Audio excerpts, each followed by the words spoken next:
જય માતાજી મિત્રો, જય વિહતમાં। તો ફરીથી મારા લાડકવાયા વિહતમાં ચેનલ પર તમારા બધા મિત્રોનું હાર્દિક હાર્દિક સ્વાગત છે। તો અત્યારે કાળઝાળ ખૂબ ગરમી ચાલી રહી છે અને ધકધકતો તાપ પણ બહુ પડી રહ્યો છે। તો તાપમાં જો તમને શરદી થઈ જતી હોય, ખાંસી થતી હોય, ગળામાં દુખાવો થતો હોય, અને હા, ગળાનો દુખાવો એવો છે કે ગમે એવું માણસ હોય ને, જો ગળામાં દુખાવો થાય ને તો એ ચિંતામાં આવી જાય કે મને કંઈક બીમારી થઈ ગઈ છે, મને કંઈક મોટી બીમારીના સંકેત છે, એવું થતું હોય છે। પણ જો તમને ના ખવાતું હોય કે તમે ઘૂંટ પાણી પણ ના પી શકતા હોય અને તમને બહુ જ ગળામાં દુખાવો થતો હોય તો એના માટે આપણે કાંઈ બેસ્ટ ઉપાય છે। તો તમારે શું કરવાનું? ગળામાં દુખાવો રહે ને એના કારણ ઘણા બધા છે કે તમે ઠંડા પાણી પીવો છો, બહુ ચીલ પાણી પીધામાં આવે, તમે ઠંડા પીણા પીવો છો, એનાથી પણ તમને ગળામાં દુખાવો થાય છે। અને તમને અતિશય દુખાવો થતો હોય ને તો એના માટે હું તમને એક બેસ્ટ ઉપાય બતાવું છું। જો ગળામાં કાકડા વધ્યા હશે તો આવું કરશો, તો તમને કાકડા વધ્યા હશે તો તમને મટી જશે। તો આના માટે તમારે હવે શું કરવાનું છે?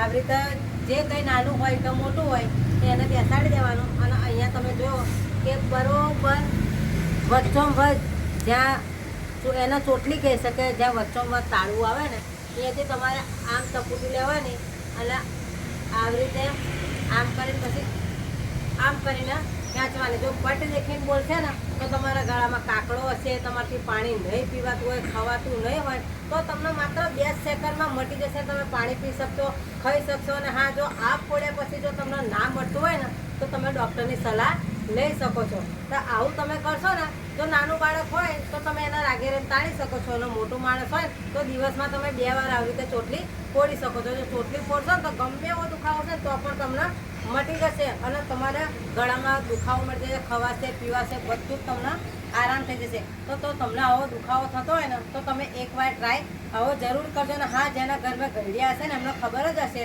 કે આવી રીતે ચોટલી ફોડવાથી, ચોટલીનો ચટાકો લેવાથી ગળામાં દુખાવો હોય ને મટી જાય છે। ગળાના દુખાવાના સાથે સાથે જો તમને શરદી ખાંસી થઈ હોય તો એના માટે પણ આપણી ત્યાં દવા છે। તમારે શું કરવાનું? દુકાને જઈને થોડી સોઠ લાવી દેવાની અને ગોળ લઈ લેવાનો। આ બેને બરાબર તમારે વાટકીમાં લો કે ગમે એમાં લો, બરાબર મિક્સ કરી નાખવાનું અને આની ગોળી બનાવી દેવાની છે। તમે નાના બાળકને આપશો ને તો પણ કંઈ ચિંતા નથી, મોટા પણ ખાઈ શકશે, વૃદ્ધ માણસ પણ ખાઈ શકે। અને મોઢા મેલ્યા પછી ગોળીની જેમ તમારે ચૂસવાનું છે। આવું દિવસમાં તમે 2-3 વાર કરશો અને આ સૂંઠની ગોળની ગોળી તમે ચૂસશો તો તમને શરદી હશે, ખાંસી હશે, કફ હશે એ પણ મટી જશે અને તમારું શરીર એકદમ કમ્પ્લીટ થઈ જશે। તો આ ઉપાય તમે ચોટલી જે ગળામાં દુખતું એના માટે પણ તમે ચોટલી ફોડીને કરી શકો છો।